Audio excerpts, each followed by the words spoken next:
Bienvenue au résumé de la leçon de la semaine dernière, la leçon 210, intitulée « Jonathan triomphe des Philistins ». Le texte étudié était 1 Samuel 14, 1 à 52, et le verset à mémoriser était 1 Samuel 14, 6. Leçon: malgré l'échec de Saül, Jonathan, son fils, a choisi d'être différent. Il a agi avec courage et foi en Dieu. Les croyants sont encouragés à avoir une confiance totale en Dieu pour leur délivrance, quels que soient les défis qui tendent à les limiter, et à rechercher la direction de Dieu en toutes choses avant de prendre une décision. Aujourd'hui, nous commençons la leçon 211, intitulée « David oint comme roi ». Notre verset clé est 1 Samuel 16, 13. Alors Samuel prit la corne d'huile et l'oignit au milieu de ses frères. Et l'Esprit de l'Éternel saisit David à partir de ce jour et dans la suite. Samuel se leva et s'en alla à Rama. Texte: 1 Samuel 16, 1 à 23. L'Éternel dit à Samuel: « Quand cesseras-tu de pleurer sur Saül? Je l'ai rejeté, afin qu'il ne règne plus sur Israël. Remplis ta corne d'huile et va. Je t'enverrai chez Isaïe, Bethléemite, car j'ai vu parmi ses fils celui que je désire pour roi. » Samuel dit: « Comment irai-je? Saül l'apprendra et il me tuera. » Et l'Éternel dit: « Tu emmèneras avec toi une génisse, et tu diras: je viens pour offrir un sacrifice à l'Éternel. Tu inviteras Isaïe au sacrifice. Je te ferai connaître ce que tu dois faire, et tu oindras pour moi celui que je te dirai. » Samuel fit ce que l'Éternel avait dit, et il alla à Bethléem. Les anciens de la ville accoururent effrayés au-devant de lui, et dirent: « Ton arrivée annonce-t-elle quelque chose d'heureux? » Il répondit: « Oui, je viens pour offrir un sacrifice à l'Éternel. Sanctifiez-vous, et venez avec moi au sacrifice. » Il fit aussi sanctifier Isaïe et ses fils, et il les invita au sacrifice. Lorsqu'ils entrèrent, il se dit, en voyant Éliab: « Certainement loin de l'Éternel est ici devant lui. » Et l'Éternel dit à Samuel: « Ne prends point garde à son apparence et à la hauteur de sa taille, car je l'ai rejeté. L'Éternel ne considère pas ce que l'homme considère. L'homme regarde à ce qui frappe les yeux, mais l'Éternel regarde au cœur. » Isaïe appela Abinadab et le fit passer devant Samuel. Et Samuel dit: « L'Éternel n'a pas non plus choisi celui-ci. » Isaïe fit passer Shamma, et Samuel dit: « L'Éternel n'a pas non plus choisi celui-ci. »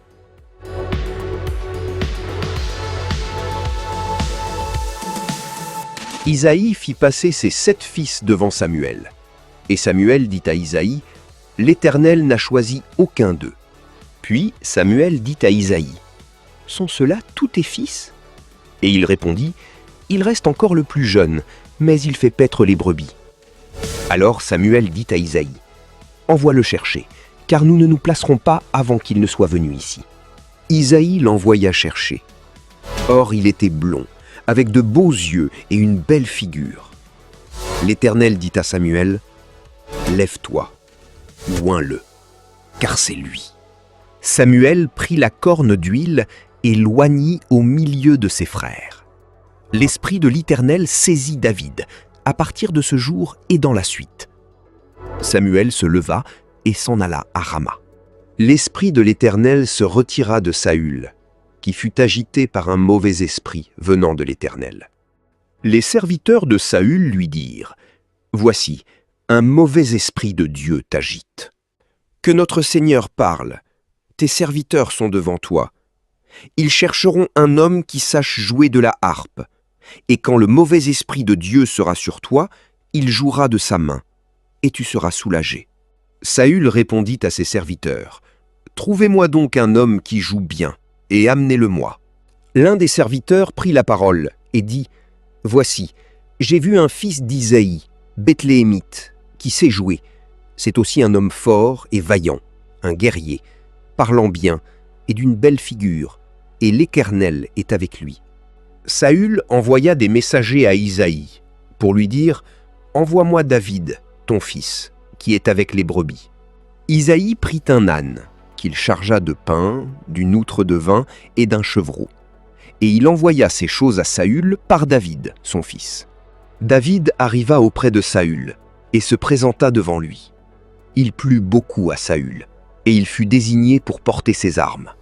Saül fit dire à Isaïe, « Je te prie de laisser David à mon service, car il a trouvé grâce à mes yeux. » Et lorsque l'Esprit de Dieu était sur Saül, David prenait la harpe et jouait de sa main.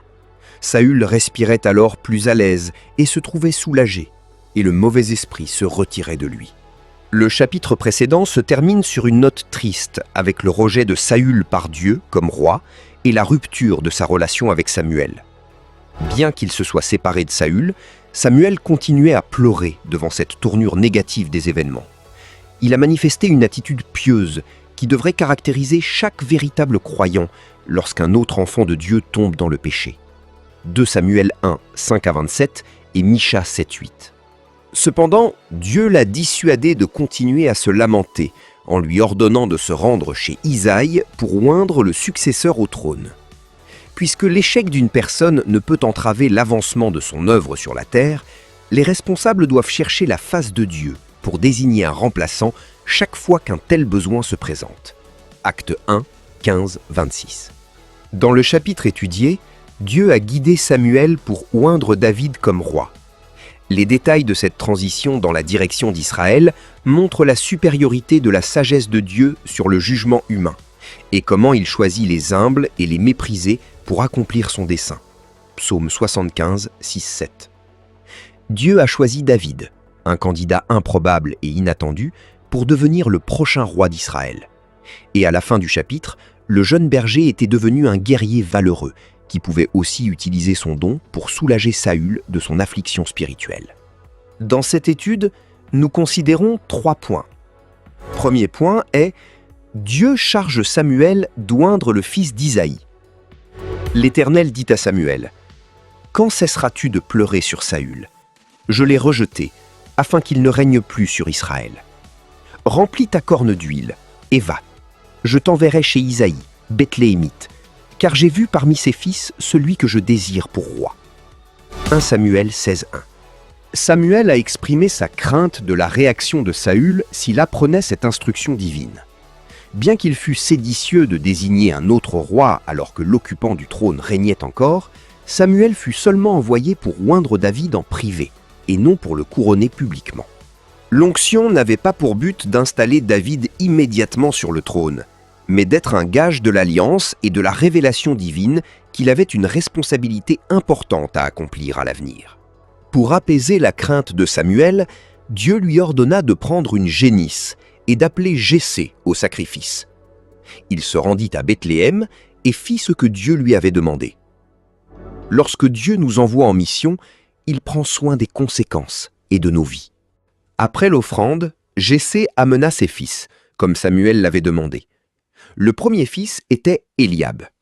Sa stature ressemblait à celle de Saül et amena probablement Samuel à conclure que, lorsqu'ils entrèrent, il se dit en voyant Eliab, « Certainement, loin de l'Éternel est ici devant lui. » Mais l'Éternel dit à Samuel, « Ne prends point garde à son apparence et à la hauteur de sa taille, car je l'ai rejeté. » L'Éternel ne considère pas ce que l'homme considère.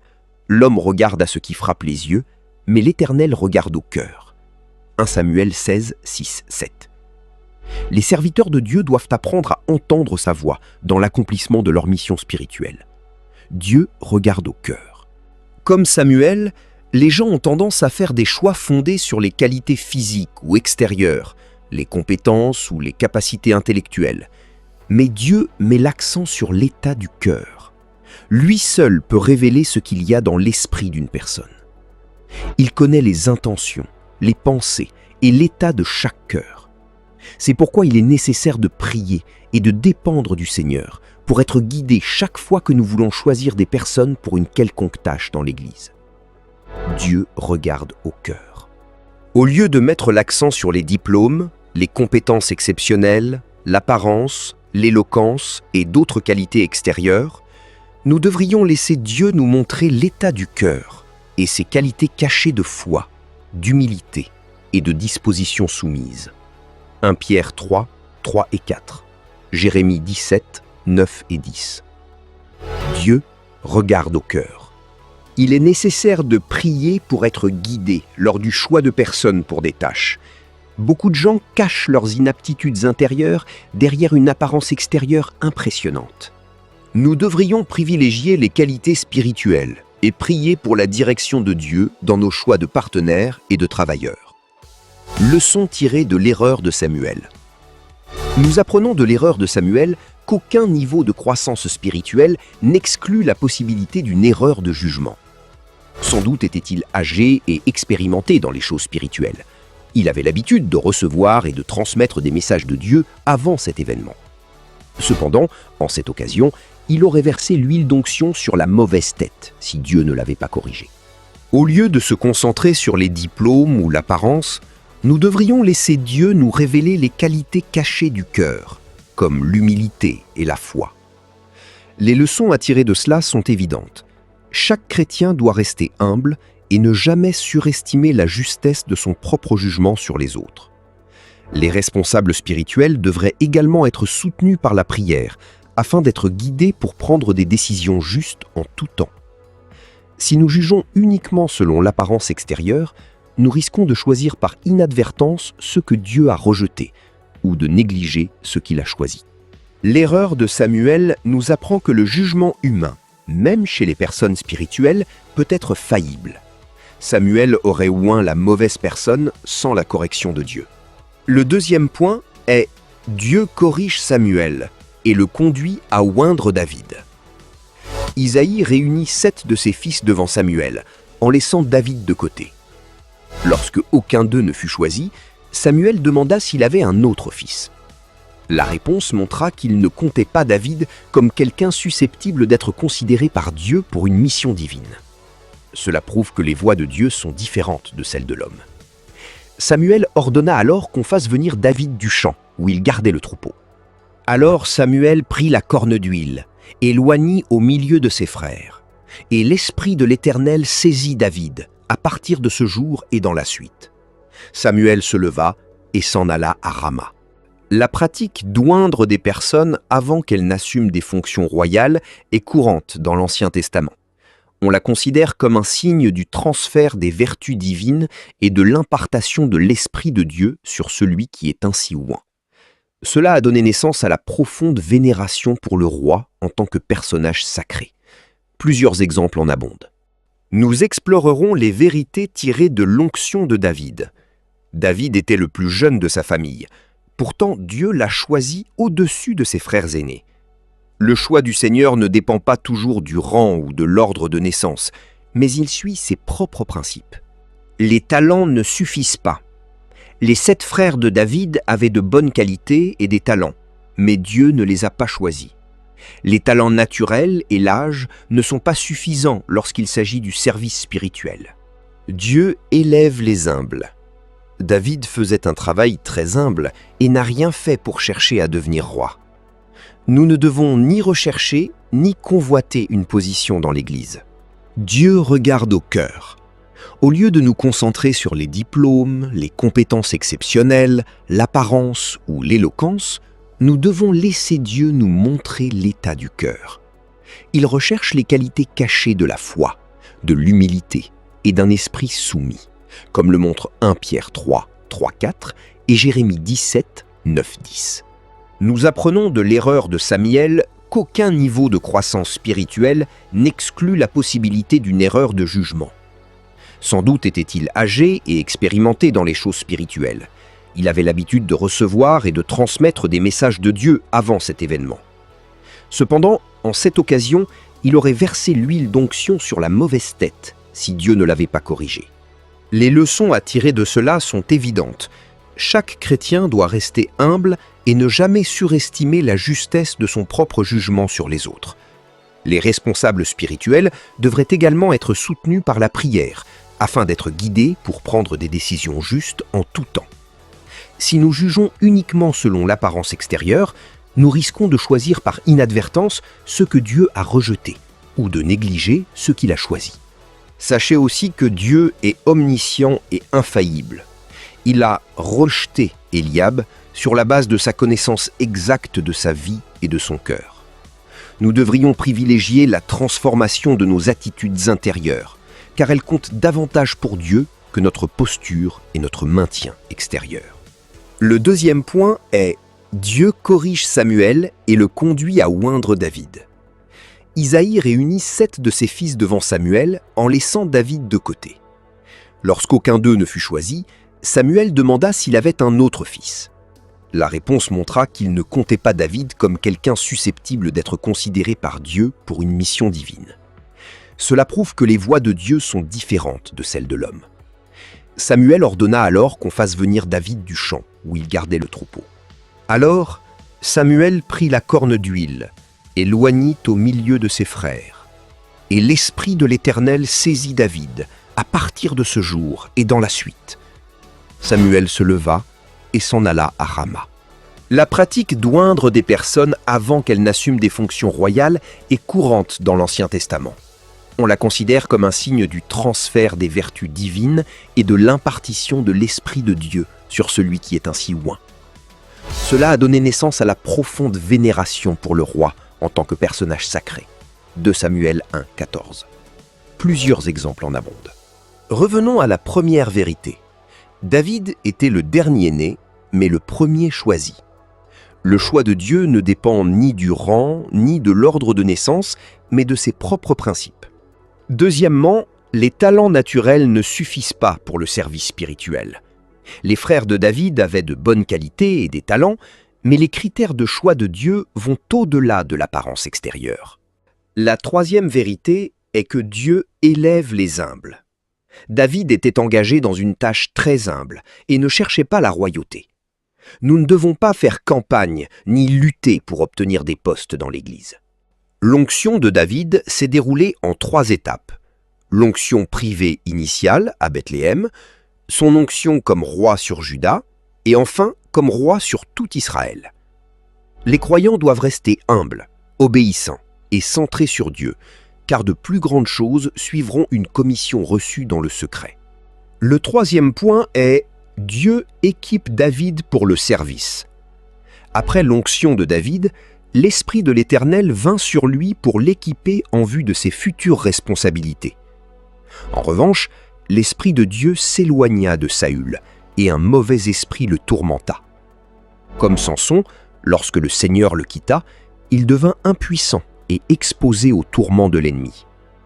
C'est une tragédie lorsqu'un dirigeant perd la présence et la puissance de Dieu et doit lutter dans la chair pour continuer le ministère. Bien que la condition de Saül fût effrayante, David fut appelé à servir devant lui. Il n'avait pas peur de cette mission difficile, parce que le Seigneur était avec lui. Le manque de reconnaissance immédiate, la confession du péché et la repentance ont ouvert la porte à l'oppression démoniaque dans la vie de Saül. Il était tourmenté par la culpabilité, la peur de la fin de la royauté dans sa lignée et celle de voir ses péchés exposés. Malgré la sentence divine prononcée contre lui, il était plus préoccupé par le maintien de son honneur devant le peuple que par l'obtention du pardon et de l'approbation de Dieu. 1 Samuel 15-30. Les croyants doivent éviter ce genre d'attitude hypocrite qui conduit au rejet divin et à la damnation. Entre-temps, les serviteurs de Saül suggérèrent un remède immédiat à la souffrance de leur maître. Ils proposèrent l'usage de la musique pour apaiser et soulager Saül chaque fois que l'esprit mauvais le tourmentait. Cela montre que les hommes d'autrefois reconnaissaient l'effet thérapeutique de la bonne musique. La musique pieuse a un pouvoir de guérison. Elle rafraîchit et édifie, tandis que la musique pécheresse a une influence mauvaise et favorise la sensualité et le péché. Nebuchadnezzar a utilisé la musique pour promouvoir l'idolâtrie, tandis que David, Josaphat, Élisée, Paul et Silas ont utilisé une musique pieuse pour accomplir des victoires spirituelles. Les croyants doivent utiliser la musique pour transmettre la grâce et produire une transformation positive, comme le montrent 2 Rois 3, 14, 15 et Actes 16, 25, 26. Saül dit à ses serviteurs « Cherchez-moi un homme qui joue bien, et amenez-le-moi. » Un serviteur recommanda David, que Saül aima aussitôt et qu'il garda comme porteur d'armes. David passa d'un simple berger humble à un héros du palais, montrant que son don lui ouvrit un chemin. sa préparation à la royauté était déjà en cours. La description de David à cette époque montre qu'il avait grandi en compétence et en grâce depuis son onction. Il était habile en musique, un homme vaillant, un homme de guerre, prudent, beau, et la présence du Seigneur était avec lui. Plus important encore, Dieu l'appelait un homme selon son cœur. Cette section se termine par une question de révision. Que peuvent apprendre les croyants de l'attitude de Samuel envers Saül et des instructions que Dieu lui a données? Les croyants doivent apprendre que le dessein de Dieu ne peut pas être interrompu par l'échec d'un individu. Nous passons maintenant à une deuxième question de révision. Question 2. Pourquoi est-il nécessaire de prier et d'être guidé par Dieu lorsqu'on choisit des personnes pour des responsabilités importantes? La prière et la direction divine sont essentielles, car seul Dieu connaît les intentions, les pensées et l'état de chaque cœur. Notre troisième question de révision demande « Citez quelques leçons tirées de l'onction de David ». L'onction de David révèle plusieurs leçons. Premièrement, il était le plus jeune de la famille, mais Dieu l'a préféré à ses frères aînés. Le choix du Seigneur ne dépend pas toujours du rang ou de l'ordre de naissance, mais de ses propres principes. Deuxièmement, les 7 fils avaient de bonnes qualités et des talents, mais Dieu ne les a pas choisis. L'âge et les capacités naturelles ne suffisent pas dans le service spirituel. Troisièmement, David accomplissait une tâche très humble et n'a fait aucune campagne pour devenir roi. Dieu élève les humbles. Nous ne devons pas rechercher ni lutter pour des positions dans l'Église. Quatrièmement, l'onction de David à ce moment-là a eu lieu bien avant son accession au trône. Cinquièmement, l'onction de David n'était pas la dernière. Pourquoi est-il dangereux de persister dans la désobéissance sans se repentir? Cela ouvre la porte à l'oppression démoniaque et fait perdre la présence et la puissance de Dieu, comme dans le cas de Saül. Notre cinquième question de révision est: pourquoi un croyant doit-il consacrer ses talents pour être utilisé dans le corps de Christ? Dieu a donné des talents à chaque croyant pour l'édification du corps de Christ. Et tout talent que nous n'utilisons pas, nous le perdrons. Matthieu 25, 30. Notre sixième question de révision est: à partir de notre texte et d'autres écritures, énoncez les bienfaits de la musique pieuse. Les serviteurs de Saül ont recommandé la musique pour apaiser ses tourments, car la musique pieuse communique la grâce, brise les chaînes de prison, apporte du rafraîchissement et édifie le corps, l'âme et l'esprit, etc., contrairement à la musique corrompue qui favorise la sensualité. Enfin, la septième question est: que les croyants apprennent-ils de la vie et du service de David durant ses jours dans le palais de Saül? David vivait dans la crainte de Dieu, et son service au palais était marqué par un engagement à utiliser ses dons pour la gloire de Dieu. Merci d'avoir regardé cette vidéo. N'oubliez pas de liker, de vous abonner et de partager ce contenu.